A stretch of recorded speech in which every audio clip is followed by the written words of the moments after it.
కాపు సంఘాలని పదే పదే చాలా ఏకీభవంతో చూస్తున్నాను చాలాసార్లు. కాపు సంఘాలకి ఎవరు డబ్బులు జీతాలు ఉండవు. కాపు సంఘాల్లో మేము మా జేబులో డబ్బులు ఖర్చు పెట్టుకుని దశాబ్దాల కాలం పాటు ఎక్కడ సమస్య ఉంటే అక్కడ అడ్రస్ చేస్తున్నాం. 1992 కాపు రిజర్వేషన్ పోరాటంలో ముద్రగడ పద్మనాభం గారు సైకిల్ యాత్ర ప్రారంభిస్తే ఆయనతో పాటు కలిసి రాష్ట్రంలో సైకిల్ యాత్ర చేసినటువంటి సందర్భం మా కళ్ళ ముందు ఉంది. ఆ రోజులు గుర్తుకొస్తున్నాయి. స్వచ్ఛందంగా తరలి వస్తాం.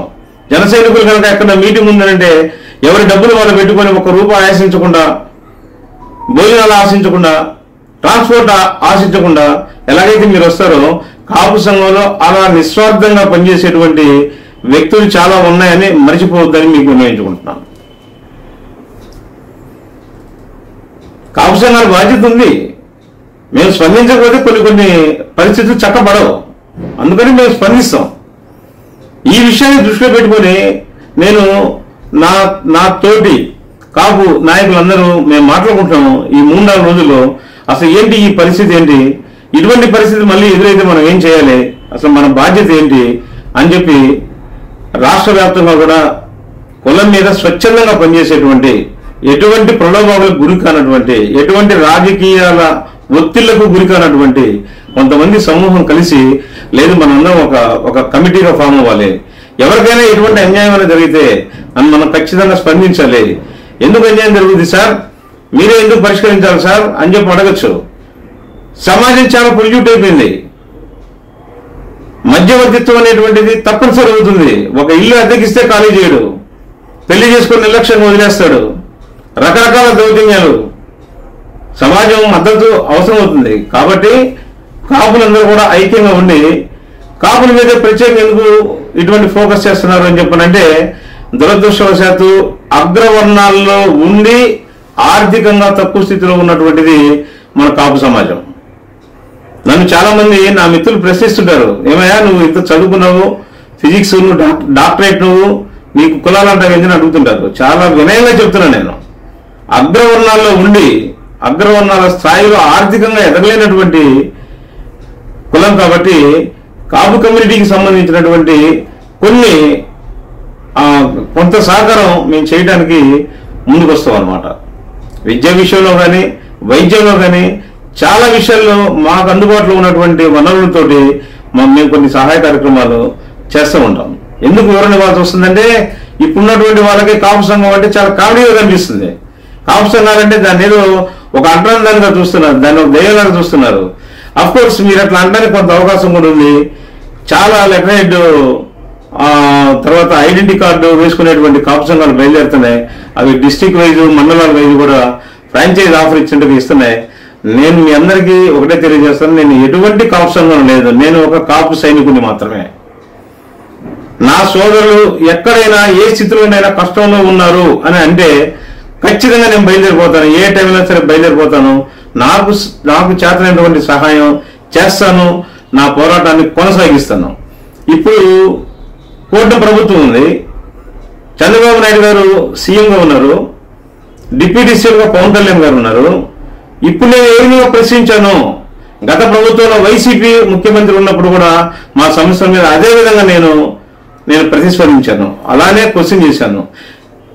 పవన్ కళ్యాణ్ గారితో కూటమిలో లేనప్పుడు చంద్రబాబు నాయుడు గారి గవర్నమెంట్ కూడా అప్పుడు జరిగినటువంటి కొన్ని సందర్భాల్లో గోదావరి తొక్కిసలాట అటువంటి అంశాల్లో నేను నేరుగా నా గలాన్ని వినిపించాను. ఇంత వివరణ ఎందుకు ఇవ్వాల్సి వస్తుందంటే, ఒక సామెత గుర్తొస్తుంది. అసలు ఇప్పుడు ఏదైనా సరే ప్రశ్నిస్తే ఒకే ఒక రామబాణం ఉంది. ఎందుకు తెలుసా? నువ్వు గవర్నమెంట్కి వ్యతిరేకంగా లేదా జనసేనని ప్రశ్నిస్తున్నావు కాబట్టి నువ్వు వైసీపీ కోవటం అని చెప్పేస్తున్నారు. మిమ్మల్ని చూసి నవ్వుకోవాలో ఏడుకోవాలో ఏడవాలో తెలియట్లేదు. మీరు ఈ విధమైనటువంటి ఒక నరేషన్ చేసి వాస్తవాలు మాట్లాడేటువంటి వ్యక్తుల నోరు మూయటానికి ప్రయత్నం చేస్తే అది మీ మీద చాలా దుష్ప్రభావం చూపిస్తుందని చెప్పని మీరు మేల్కోవాలని నేను చెప్తున్నాను. అది ఇంగ్లీష్ వాడి సామెత ఒకటి ఉంటుంది. ఒక కుక్కని కనుక చంపాల్సి వస్తే నేరుగా చంపకూడదు, ఎందుకంటే సింపతి ఉంటుంది. అందుకని ఎందుకు తెలుసు, దాని మీద ఒక ముద్ర వేస్తారు. Before shoot A dog call it mad అన్నట్టు బ్రిటిష్ వాడి సామెత. ఒక కుక్కని చంపాల్సి వస్తే ఇది పిచ్చి తీరు ముద్ర చంపమన్నారు. ఈరోజు కొన్ని నిజాయితీగా కొన్ని అంశాలను ప్రస్తావిస్తూ ఉంటే, కాపులకు జరుగుతున్నటువంటి అన్యాయాల గురించి ప్రస్తావిస్తూ ఉంటే, దాంట్లో పవన్ కళ్యాణ్ గారు స్పందించాయా అని చెప్పి అడుగుతూ ఉంటే వైసీపీ కోవట్లు అంటున్నారు. గత గవర్నమెంట్ ఏం చేసేవాళ్ళు? ఇలానే గవర్నమెంట్ ప్రశ్నించినప్పుడు మీరు టీడీపీ కోవట్లు అనేవాళ్ళు. బుద్ధి జ్ఞానం ఉండాలి. చాలా ఆవేదనగా ఉంది, చాలా ఆందోళనగా మాట్లాడుతున్నాను నేను నిజాన్ని ప్రశ్నిస్తే ఏదో ఒక ముద్ర కావాలా? సమాజంలో అత్యధిక భాగం ఉన్నటువంటి కాపులో 25% ఉంది. పెద్దన పాత్ర నుంచి కాపు అంటే కాపు కాసేవాడు, సమాజానికి కాపు కాసేవాడు, సమాజాన్ని రక్షించేవాడు, ఎవరికి ఏ ఇబ్బంది వచ్చినా కూడా ఎదురెడ్డి పోరాడేవాడు కదా కాపు అంటే. మరి ఈ కాపుకు సమస్య వచ్చినప్పుడు ఎవరు తీర్చాలి? సూటిగా ప్రశ్నిస్తే నిందలు వేస్తున్నారు. గమనించండి, చదువుకున్న వాళ్ళు చాలా మంది ఉన్నారు. ఏది కరెక్ట్ కాదు, క్షేత్రస్థాయిలో ఉన్నటువంటి ఇన్ఫర్మేషన్ ని అధినాయకుడి దృష్టికి తీసుకెళ్ళండి. అప్పుడు మీరు సిన్సియర్ కార్యకర్త అవుతారు. మీరు నిజంగా జనసేన పార్టీ వెల్ విషర్ అవుతారు. జనసేనకి మీరు మేలు చేసుకుని అవుతారు.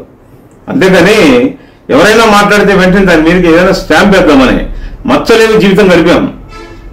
మీరు ఎక్కడైనా ఎంక్వైరీ చేసుకోవచ్చు. ఏ రాజకీయ పార్టీలో కనీసం మెంబర్షిప్ తీసుకోలేదు, ఎవరి దగ్గర ₹1 చందా ఏదో తీసుకోలేదు. అటువంటి ఆలోచన కూడా రాదు.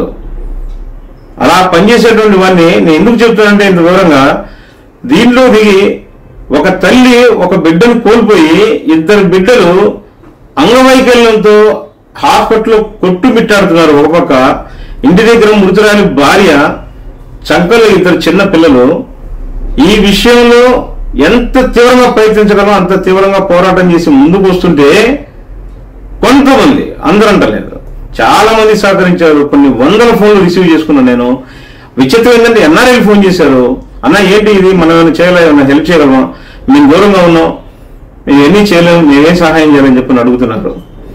చూస్తున్నాం మిత్రమా, ప్రభుత్వం స్పందించాలని చెప్పని చూస్తున్నామని చెప్పని వాళ్ళని ఆపడం జరిగింది. ఎంత తేలిక చెప్పాడు ఒక ఆయన సాఫ్ట్వేర్ ఎంప్లాయ్. ఒక ఆయన చెప్పాడు, అన్న జిల్లాకి ₹2 లక్షలు అన్న, జిల్లాకి ₹2 లక్షలు వసూలు చేసి ఒక ₹50 లక్షలు ఆ బిడ్డలను ఆదుకోలేమని చెప్పని అన్నటువంటి వ్యక్తులు ఉన్నారు. అన్ని రకాలు సమాజంలో అన్ని రకాల అయినటువంటి వ్యక్తుల్ని ఎదుర్కోవాల్సి వస్తుంది. ఇది ఇంతటితో అంతం కాదు అని చెప్పి అనుకుంటున్నాను.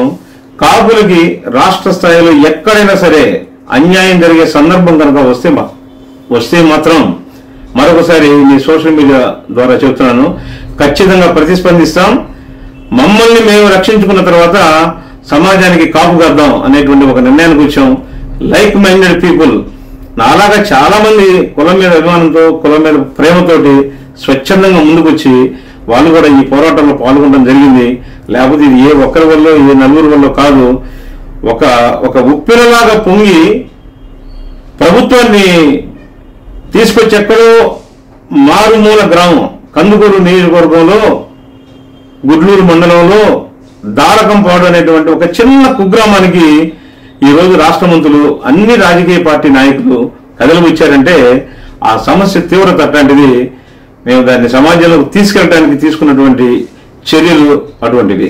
త్వరలోనే బహుశా ఈ 4-5 రోజుల్లోనే అన్ని జిల్లాల్లో ఉన్నటువంటి ముఖ్యమైన నేతల్ని, నాయకుల్ని, కాపు సంఘ నాయకుల్ని కలిసి ఒక కార్యాచరణ, అంటే అందరం అప్రమత్తంగా ఉన్నాం. ఎప్పుడన్నా ఇటువంటి సంఘటన జరిగినప్పుడు స్పందించడానికి అసలు ఒక 24/7 ఒక ఆర్గనైజేషన్ ఒక దాన్ని రూపొందించాలని,